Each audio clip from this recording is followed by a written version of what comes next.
ओम शांति। हमारे comment section में हमारे दर्शक की तरफ से एक प्रश्न पूछा गया है कि भगवान ब्रह्मा कुमारी में ही क्यों आते हैं। उत्तर है, भगवान ब्रह्मा कुमारी में नहीं, बल्कि जहाँ और जब भगवान आते हैं वहाँ ही ब्रह्मा कुमारी की स्थापना स्वयं करते हैं। जैसे कि जो खुद ज्ञान का सागर है, जब वो धरती पर आता है तो आकर के शास्त्रों का ज्ञान तो नहीं सुनाएगा, क्योंकि शास्त्र तो हम मनुष्यों ने ही लिखे हैं। तो जब वह आता है तो जाहिर है कि वह कुछ नया करेगा, अर्थात वह सारी सृष्टि का आदि मध्य अंत का राज सुनाता है, जिसके लिए सभी ऋषि मुनियों ने नेति नेति कह दिया है।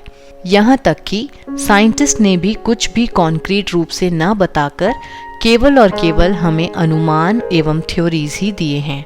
इसीलिए भगवान खुद ब्रह्मा तन द्वारा आकर के नए ईश्वरीय ब्राह्मण कुल की स्थापना करता है, जिसका नाम वह प्रजापिता ब्रह्मा कुमारी ईश्वरीय विश्वविद्यालय रखता है। इसी सवाल को अब हम एक उदाहरण के माध्यम से समझते हैं।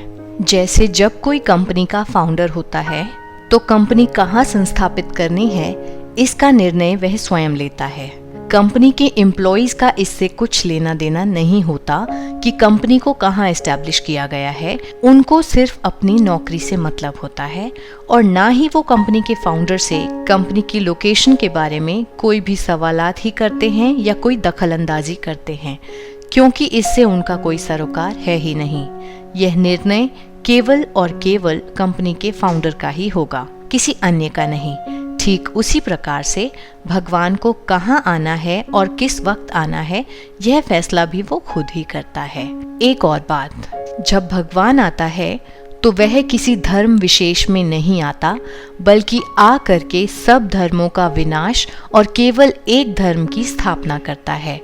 राजयोग मेडिटेशन या कोई भी मानसिक परेशानी या फिर मुरली के अंदर कोई भी पॉइंट क्लियर नहीं हुई है तो आप अपने सवाल कमेंट सेक्शन में पूछ सकते हैं। आपकी समस्याओं का निदान करने की हम पूरी कोशिश करेंगे। ओम शांति।